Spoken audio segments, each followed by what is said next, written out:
Vamos abrir a palavra de Deus e vamos estudá-la. Apocalipse capítulo 11, versículo 15. Diz o seguinte: o sétimo anjo tocou a trombeta e houve no céu grandes vozes dizendo: o reino do mundo se tornou de nosso Senhor e do seu Cristo, e ele reinará pelo século dos séculos. E os 24 anciãos que se encontram sentados no seu trono diante de Deus, prostraram-se sobre o seu rosto e adoraram a Deus, dizendo: graças te damos, Senhor Deus Todo-Poderoso, que és e que eras, porque assumiste o teu grande poder e passaste a reinar. Na verdade, as nações se enfureceram.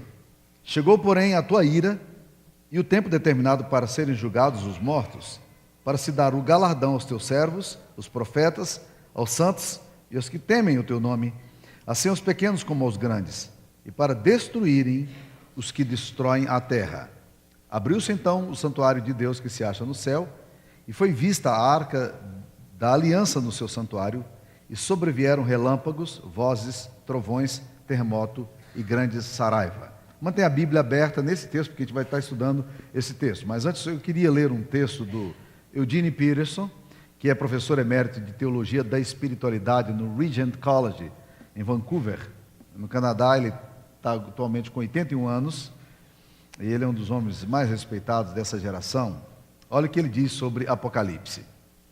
Alguns poucos parágrafos no Apocalipse, e a adrenalina começa a correr pelas artérias da minha fé. E fico sobre os meus pés vivos, formigando. É impossível ler o Apocalipse e não ter minha imaginação estimulada.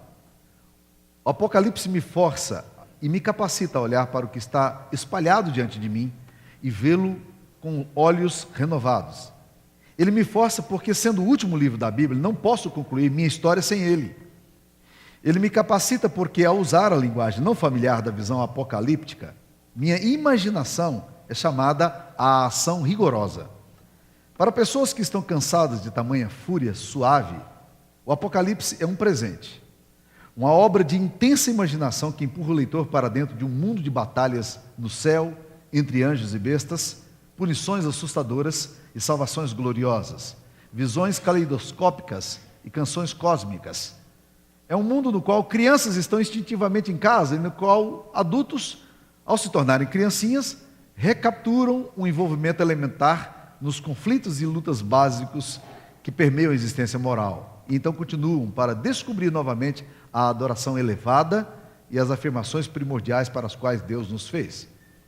Não leio o Apocalipse para obter mais informações sobre a minha fé em Cristo. Eu li tudo isso na lei, nas profecias, nos evangelhos e nas epístolas. Tudo no Apocalipse pode ser encontrado nos primeiros 65 livros da Bíblia. O Apocalipse não acrescenta nada de substancial ao que já sabemos. A verdade do Evangelho já está completa, revelada em Jesus Cristo. Não há nada de novo a ser dito sobre o assunto, mas há uma nova maneira de dizê-lo. Eu leio o Apocalipse não para obter mais informações, mas para reviver a minha imaginação e fortalecer a minha fé. É por isso que nós estamos estudando Apocalipse. Vamos então hoje estar analisando a sétima trombeta, que desafia tanto a imaginação da gente, leva tanto a gente a pensar o significado disso. Como a gente tem dito sempre, ao falar de trombetas, a gente sempre tem que lembrar que trombetas são instrumentos para fazer barulho. O propósito da trombeta é incomodar os acomodados, é alertar quem está dormindo, é dizer às pessoas que estão levemente em transes: acorda, é hora de despertar, as coisas estão acontecendo e você precisa estar alerta para o que está acontecendo. E é o que nós vemos aqui na sétima trombeta. Após a espantosa e maravilhosa ressurreição das duas testemunhas descritas aqui no capítulo 11, a gente vê aqui agora que chegamos à sétima trombeta. O que é que a sétima trombeta vai nos falar? Curiosamente, as 6 primeiras trombetas falam de juízos, falam das coisas voltadas para a terra, mas a sétima trombeta, ela não tem absolutamente nada, diretamente falando, com as coisas da terra. Mas ela tem tudo a ver com as coisas diretamente do céu. E por serem ligadas aos céus e terra nas Escrituras Sagradas, é uma mera questão de perspectiva. Jesus está na terra falando do céu, ele veio do céu e estava na terra. É só uma questão de perspectiva, porque o espiritual e o sobrenatural, o sagrado e o profano, se interlaçam nas Escrituras Sagradas. Por isso que a Bíblia diz que tudo o que você faz, quer você coma, quer você beba, faça para a glória de Deus. Gente, isto é revolucionário para qualquer um de nós. Faça tudo para a glória de Deus. O seu trabalho, faça para a glória de Deus. O seu namoro, para a glória de Deus. A forma como você lida na educação dos seus filhos, para a glória de Deus. A forma como você se aproxima do culto, ou da palavra, ou das orações, para a glória de Deus. Tudo o que você fizer, ao brincar com o seu filho, para a glória de Deus. E eu gosto de pensar também ao pescar, para a glória de Deus. Tudo. Porque céus e terra estão interlaçados, mas agora o texto vai nos descrever que a sétima trombeta, a reação dela é para o céu. O que nós vemos é exatamente isso aqui. E é bom lembrarmos, meus queridos irmãos, que a sétima trombeta é o período do tempo do fim, porque nos é dito exatamente isso aqui. Quando a gente olha no capítulo 10, versículo 6, e a palavra de Deus nos fala o seguinte: já não haverá demora. Já não haverá demora. Nós estamos agora lidando com o período do fim. Agora, o que impressiona a gente é pensar nesse texto aqui da seguinte forma: se a sétima trombeta é o desencadeamento final de todo esse processo de Deus, que vai passar por toda essa destruição da história e do cosmos, tal qual a vemos, e a reconstrução de uma nova história e de uma nova forma de ver a história e interpretar a história, a pergunta que fica é o seguinte: por que é que o fim está colocado no meio? Porque nós estamos no meio do livro ainda, ou não é? O capítulo 11 é o meio do livro. Nós temos 11 capítulos aí pela frente ainda. Então por que se coloca o fim no meio e não o fim no fim? Alguém disse, um comentarista olhando isso aqui, ele disse o seguinte, que na verdade essa passagem é apenas uma síntese das coisas que ainda virão. Ainda estamos no meio, muita coisa vai acontecer. O que é que vai acontecer aqui agora? O texto aqui nos vai mostrar no versículo 15 que o sétimo anjo toca a trombeta e houve no céu grandes vozes, ou seja, reação, quando se toca a trombeta, os céus reagindo. Agora você vê os céus movimentando-se, e aqui agora o que se canta é alguma coisa que você já deve ter ouvido milhares de vezes, talvez, na maravilhosa obra de Aleluia de Handel. Quando ele diz: o reino do mundo se tornou do nosso Senhor e do seu Cristo, e ele reinará pelos séculos dos séculos. O que os céus agora, a reação dos céus é dizer assim: o reino do mundo se tornou do nosso Senhor e do seu Cristo, do seu Messias, que é Jesus. O que se vê aqui agora na sétima trombeta é louvor, e eu gosto de pensar, e os músicos aqui que estão de plantão, prestem atenção no que eu vou falar, eu gosto muito de pensar em louvor a partir da perspectiva de Apocalipse. Sabe por quê? Porque o louvor de Apocalipse é um louvor cristocêntrico. E o nosso louvor hoje, ele tem se tornado muito antropocêntrico. O homem no meio e não Cristo no meio. Ou seja, se você olha o livro de Apocalipse, ele só tem um propósito no louvor: é glorificar a Jesus. E isso é bom que se diga, por quê? Porque hoje, infelizmente, canta-se muita bobagem no meio das igrejas evangélicas. Arranja-se umas músicas piegas, sentimentalistas, e as pessoas começam a chorar, mas o louvor é tudo voltado para a dor delas, para elas, e elas se esquecem de que louvor é para glorificar a pessoa de Jesus, a Trindade Celestial, o Deus Pai, o Deus Filho e o Deus Espírito Santo. Leia o louvor no livro de Apocalipse. O livro de Apocalipse é uma doxologia, é um livro de louvor.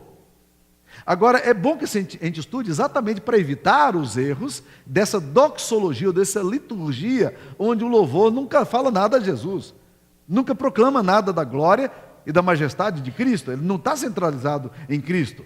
Ou como um amigo meu lá nos Estados Unidos, ele dizia que o nosso louvor hoje é 7-Eleven, 7-11, porque tem uma lojinha nos Estados Unidos chamada 7-Eleven, que é bem conhecida, né? Ele dizia assim, que era 7 linhas e 11 repetições, né? Um louvor absolutamente raso. Na Bíblia você vai ver o louvor centrado na pessoa de Cristo. O que é que se louva? O que é que realmente os céus agora vão declarar? Primeiro, os céus agora vão declarar o final e absoluto domínio de Deus e do seu Cristo sobre o mundo. A primeira grande declaração que tem aqui é exatamente essa. Os céus celebram porque finalmente podem ver a glória de Cristo se revelando na sua plenitude. A frase aqui é até um tanto enigmática, porque, preste atenção comigo, o reino do mundo se tornou, não era não? O reino do mundo se tornou do Senhor e do seu Cristo, então o reino do mundo não era do Senhor e de Jesus? Então nós estávamos até então na mão de quem? Isso gera em nós uma reação meio estranha, porque a gente pode pensar, como já surgiu na história da igreja, numa perspectiva maniqueísta de que mal e bem estão agindo juntos aqui, e você não sabe exatamente quem vai ganhar a batalha, mas estão gladiando aqui. E quem for mais capaz de usar a sua energia e a sua força vai ganhar. Mas a Bíblia Sagrada nunca fala sobre isso. A Bíblia inteira está nos declarando a vitória de Jesus sobre todos os poderes, sobre todos os sistemas. Tudo o que se fez foi pela palavra do poder do seu Filho amado. Por meio do Logos, tudo se fez. Por meio da palavra de Deus é que as coisas acontecem. E as coisas seguem o rumo de Deus, a história segue um plano divino, segue um cronograma divino, e não há absolutamente nada na história que foge ao controle de Deus. A história inexoravelmente está seguindo uma agenda divina. E não tem essa do Fukuyama, um professor de Yale, que fala do fim da história. O fim da história não está nas mãos dos peritos, o fim da história está nas mãos de Deus, que a leva como quer levar. Os céus nunca se surpreendem. Eu me surpreendo. Você se surpreende. Nós nos assustamos. Nós somos pegos no contrapé. Algumas coisas acontecem e diz, não era para ser assim. E nós estamos aí pregos de surpresa. Mas os céus não se surpreendem. Há uma declaração em Hebreus capítulo 2, versículo 8, que diz o seguinte: ora, todas as coisas sujeitastes debaixo dos seus pés. Desde que lhe sujeitou todas as coisas, nada deixou fora do seu domínio. Agora, porém, ainda não vemos todas as coisas sujeitas a Cristo. O autor aos Hebreus diz exatamente sobre isso, que o governo de Deus, no momento presente, ele existe de uma forma dialética. É o que John Stott chama da dialética do reino, do já e do ainda não. Jesus já reina, mas ainda não na sua plenitude. E o que nós vemos aqui no capítulo 11, versículo 15, essa declaração, esse alarido nos céus, quando a sétima trombeta é tocada, porque nessa hora todos os anjos, todos os seres celestiais, os 4 anciãos, todos eles se prostram para dizer: o reino do mundo se tornou de forma categórica e definitiva do Senhor e do seu Cristo. Ou seja, agora nós vamos ver a glória de Deus como ela é, em sua plenitude. E não de forma fragmentada, como nós vemos. Gente, eu tenho muitas vezes a sensação, e você vai ter a mesma sensação que eu tenho, de que parece que o governante supremo é o mal. Essa semana mesmo eu estava conversando com o Edmo sobre isso. A gente se assusta com esse negócio. É tanta maldade, é tanta malignidade. E aí você começa a perceber o governo do Brasil, na mão de quem está. Você começa a pensar assim, cara, que negócio louco. Nós estamos na mão de uma presidenta que é declaradamente ateia. Nós estamos na mão de um vice-presidente que é supostamente satanista, e ele se diz declarado, algumas pessoas dizem que ele se declara como satanista, seguidor do diabo mesmo, explicitamente. Aí você vai nos cargos políticos todos de Brasília, as pessoas estão aqui rendendo louvores a João de Deus, e as coisas acontecem, eles se vestem de roupas brancas, vêm aqui receber passes de entidades e de forças espirituais, que você não sabe de onde é, definitivamente não é do Deus Pai, nem do Deus Filho, nem do Deus Espírito Santo. Aí você começa a se assustar, na mão de quem está esse negócio? A sensação que você tem é aquela sensação do Chico Buarque que fala assim: onde é que estava o trem, quem estava governando o trem quando ele se descarrilhou na América Latina? Tem essa sensação? Os céus também têm. E agora os céus celebram, exatamente porque o reino se tornou a declaração final e absoluta do domínio de Deus e do seu Cristo, agora se tornou perceptível.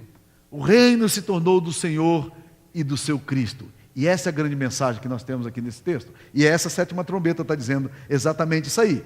Por isso os céus celebram.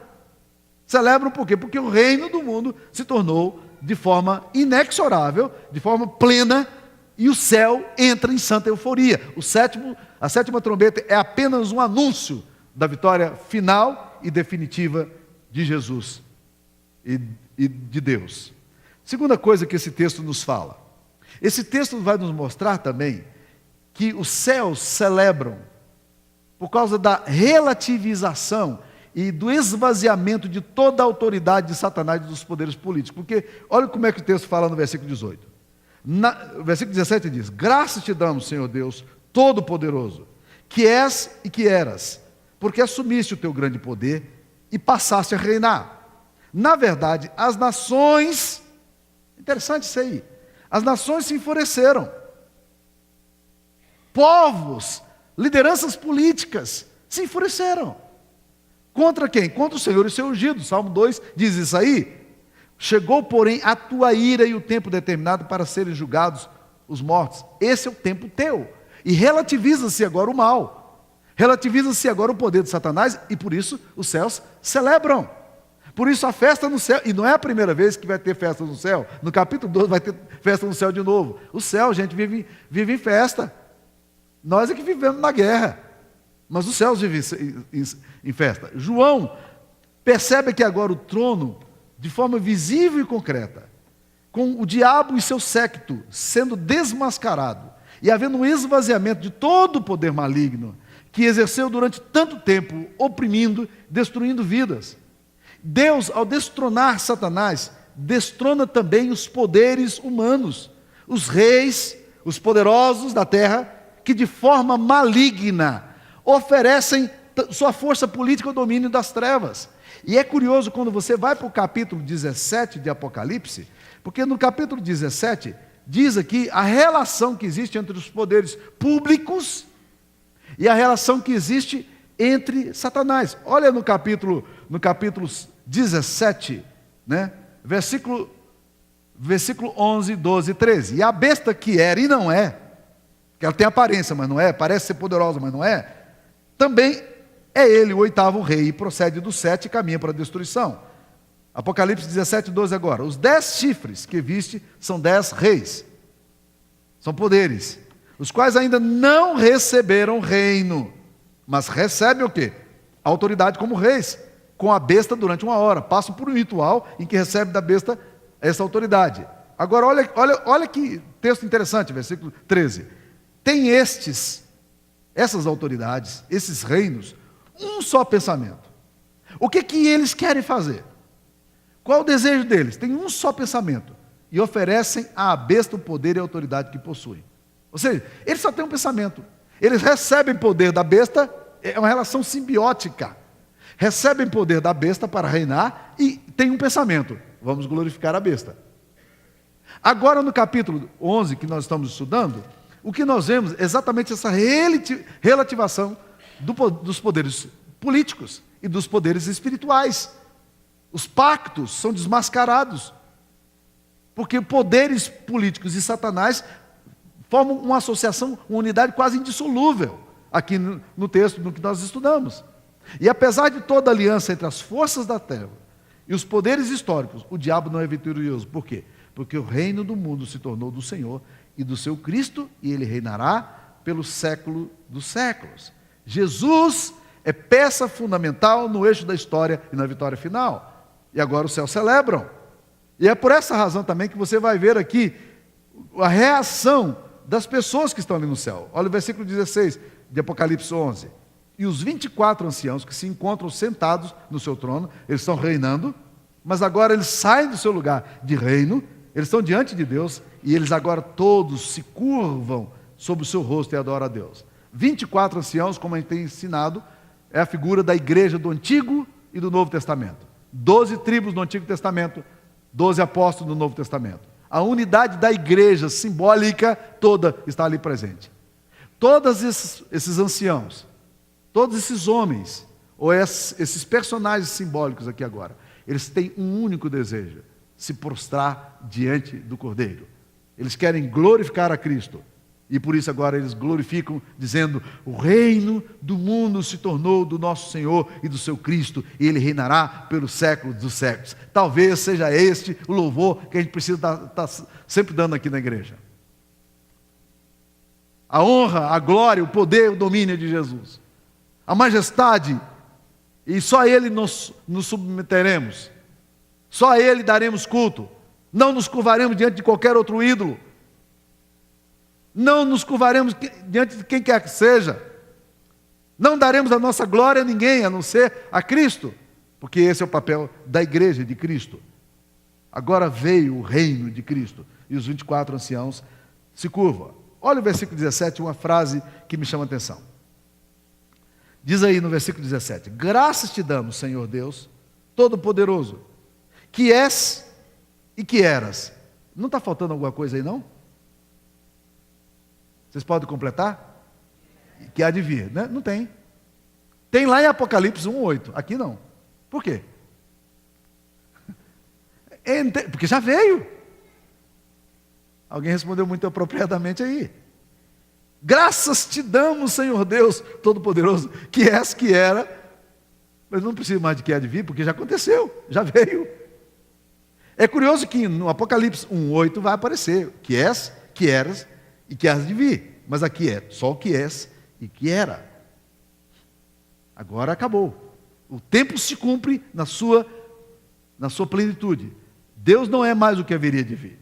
A sua realidade agora é totalmente presente. A terceira coisa que a gente vai aprender aqui é que os céus celebram com grande júbilo, porque o tempo do juízo chegou. Presta atenção no que eu vou falar agora. O tempo do juízo chegou e os céus estão celebrando. Juízo de Deus é um negócio complicado. Por exemplo, falar de ira de Deus é o tema antipopular.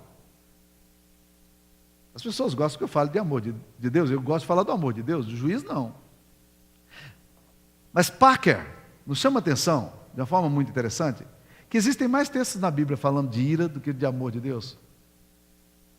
Não é porque Deus é menos amoroso do que irado, não. É porque os homens sempre precisam da repreensão de Deus para voltar para o mesmo lugar de onde não deveriam ter saído. Eu estou relendo os profetas.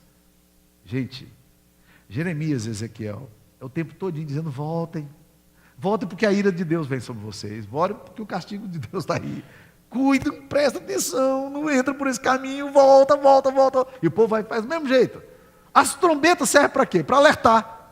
As trombetas não foram dadas? 6 trombetas, falando de destruição, Capítulo 11, o que acontece? As 2 testemunhas vêm para proclamar e morrem, são assassinadas. Eles aprenderam nada. Nós corremos o risco de não aprendermos nada. Mas os céus agora celebram com grande júbilo, porque o tempo do juízo chegou. Porque os homens já não podem mais pensar que Deus está no céu e que deve ficar por lá. Eles não podem dizer, como o profeta Sofonias coloca no capítulo 1, versículo 12, dizendo que os homens diziam o seguinte: o Senhor não faz mal nem bem. Já viu esse pensamento?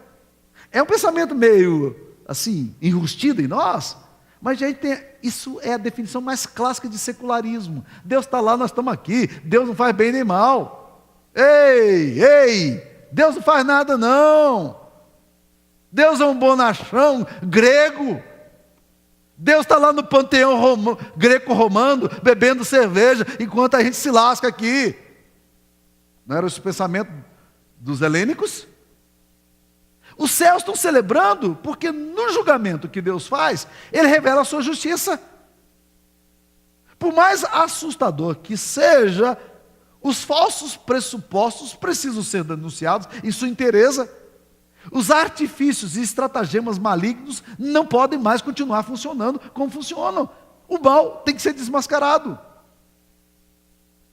Nem João, nem as Escrituras Sagradas pressupõem salvação universal. Todo mundo vai ser salvo. A raiva que aparece aqui das nações se enfurecem contra Deus. A raiva das nações hostis contra o Senhor confirma isso, e o reino de Deus jamais poderá ser estabelecido enquanto nações hostis puderem resistir ao seu governo e oprimir o seu povo. A ira de Deus é absolutamente essencial para o estabelecimento do seu reinado de graça neste mundo. E a 7ª trombeta desencadeia o tempo do juízo de Deus na história. Juízo implica na ira de Deus. Juízo implica no galardão dos servos, porque o texto aqui nos diz isso. Juízo implica na destruição final dos que destroem a terra. Olha como é que o texto termina aqui no versículo 18. Diz aí no finalzinho, né? Na verdade, vamos ler todo o texto do versículo 18. Na verdade, as nações se enfureceram.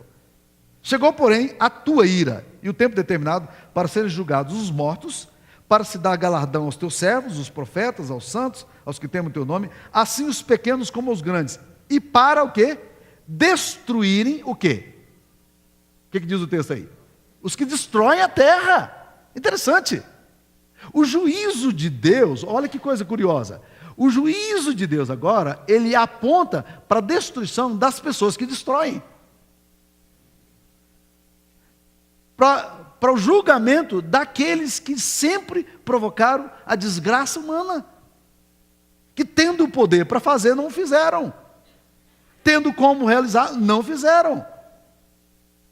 Agora nós estamos vendo exatamente isso aqui, que a ira de Deus implica exatamente nesse julgamento sobre aqueles que destroem. É a destruição que gera destruição e termina na destruição de si mesmo. Esse é um aspecto do julgamento. Em última análise, juízo é o produto da própria ação do homem, é a manifestação da cólera de Deus contra a cólera dos homens.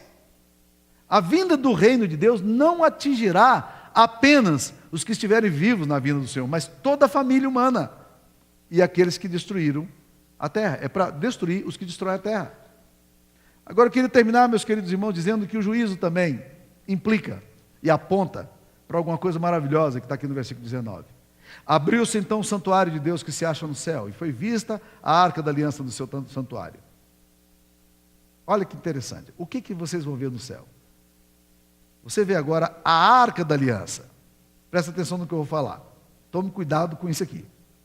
Porque se você confundir o simbólico, o significado com o significante, o simbólico com o simbolizado, você vai ter problema aqui. Você vai se tornar um cara Spielbergiano. A geração mais nova deve saber o que eu estou falando, né? Indiana Jones, né? Caçadores da Arca Perdida. Indiana Jones é um maluco, aventureiro, antropólogo que sai atrás de uma arca perdida porque ela dá poder aos homens. Aí ele descobre que essa arca está correndo sério risco de estar caindo na mão dos nazistas. É um filmaço para quem gosta de drama e de aventura. Mas a Bíblia está dizendo que a arca da aliança está onde? No céu. Agora presta atenção. Não confunda o simbólico com o simbolizado. Mais uma vez. Por quê? Porque o texto não está falando que a arca está no céu. Na verdade, não interessa onde a arca está. O que o texto está falando é que esta arca agora, que é vista no céu, ela é vista, ela pode ser contemplada. Por quê? Porque no Antigo Testamento, os homens não podiam contemplar a arca. Há um episódio em 1 Samuel capítulo 6, versículo 12, em Bet-Semes, quando os homens abrem a arca para olhar o que tem dentro e morrem, são fulminados. Agora o que João vê no céu é a arca da aliança, o símbolo do amor de Deus e da presença de Deus. É o símbolo aqui que interessa para nós. E nesse momento agora João percebe que a 7ª trombeta, ela introduz o juízo divino, anuncia o julgamento de Deus sobre toda nação e o domínio completo e inquestionável de Jesus na história do Senhor e do seu Cristo. E ele contempla com muita alegria. A arca está lá, Deus está lá. Porque se Deus não estiver presente, meus queridos irmãos, não há céu. Céu, por definição, e essa definição é meio meio complexa, mas céu, por definição, é presença de Deus. Há um velho hino que diz: em casa ou gruta, boa ou ruim, é sempre céu com Cristo em mim. Mas por definição também eu quero dizer que inferno é a ausência de Deus. E aqui no céu, o que João percebe é o fato de que ali a Arca da Aliança está presente. Deus está ali. Absolutamente, em sua plenitude, Deus está ali. Concluindo, meus irmãos, o que a sétima trombeta nos ensina? Nos ensina que Jesus Cristo, a vitória de Cristo é inquestionável e inexorável. Ela vai acontecer. E todos os poderes, e toda destruição, todo caos, toda contradição, toda dialética, toda dúvida, todos os medos, toda agressão que essa humanidade sofre, ela vai ser julgada. Vivos e mortos serão julgados diante do tribunal de Deus. A sétima trombeta também nos diz que os céus estão celebrando, porque finalmente eles podem contemplar na sua plenitude o domínio do Senhor e do seu Cristo, porque o reino deste mundo se tornou do Senhor e do seu Cristo. A sétima trombeta nos diz também que o juízo de Deus precisa acontecer, para que seja destruídos os que destroem a terra, para que seja desmascarado aqueles que trazem tanta dor e sofrimento. Mas a sétima trombeta, como todas as demais trombetas, ela me quer lembrar o seguinte: esteja preparado. Não fica dormindo, meu irmão. Você que está visitando a igreja aqui hoje, que ainda não entregou sua vida a Cristo, não brinque com esse negócio. Até quando você vai adiar? A sétima trombeta vem dizer: ei, acorda! A sétima trombeta é um barulho de Deus. Desperta! Alerta! Você não está percebendo o risco que você está correndo, não? Sabe por quê, meu irmão? Jesus conta a parábola de algumas virgens que vão se encontrar com seus noivos, mas elas não têm lâmpada, elas não têm azeite para colocar na sua lâmpada. Elas têm a lâmpada, mas não têm os azeites para colocar nela. Na hora que chega o seu Senhor, elas estão completamente despreparadas. Azeite é símbolo da unção. Elas ficam desesperadas e começam a correr atrás de uma e de outra, dizendo: dá-nos um pouco do teu azeite. E esse negócio do azeite do outro, da unção do outro, não vai funcionar para nós. Sabe por quê? Porque ninguém vai ao céu por procuração de quem quer que seja. Você não pode passar um documento e dizendo assim: ok, as orações da minha mãe agora são válidas para mim. Ok, a piedade da minha mulher valeu para mim. Ok, a justiça de Cristo na vida do meu filho valeu para mim. Não. Ninguém vai para o céu por procuração. Salvação é algo individual, pessoal. E você tem que entregar a sua vida a Cristo, tem que ser herdeiro de Jesus. Então a sétima trombeta está me dizendo assim: acorda. Acorda aqueles que estão aí vivendo vida despretensiosa. Acorde aqueles que são displicentes na vida. Povo de Deus, gente que ama Jesus, mas que vive uma vida perigosa. Dormindo com o inimigo. Andando na linha de fogo. Um pé no mundo, um pé na igreja. Acorda. Acorda. O tempo está chegando. Esse é o momento de Deus. Essa é a hora de Deus. Ninguém vai ao céu por procuração de ninguém. Você precisa tomar uma decisão pessoal. E é por isso que a trombeta vem te alertar. E a minha oração é que essa trombeta faça bastante barulho no teu ouvido. Que você seja incomodado por essa trombeta tocando em você e dizendo: ei, está na hora de acordar. Está na hora de acordar. Que Deus nos ajude. Amém. Ó Deus, que a bênção tua seja estendida ao teu povo, Pai. Que cada coração seja alertado, Pai, antes que venha o grande dia do Senhor. Que o Senhor nos mantenha alertas, ó Pai querido, para que no dia final nós possamos também celebrar a vitória do Cordeiro. Que a bênção do Deus Pai, Filho e Espírito Santo esteja com cada um de vós, irmãos, hoje e sempre. Amém, Senhor.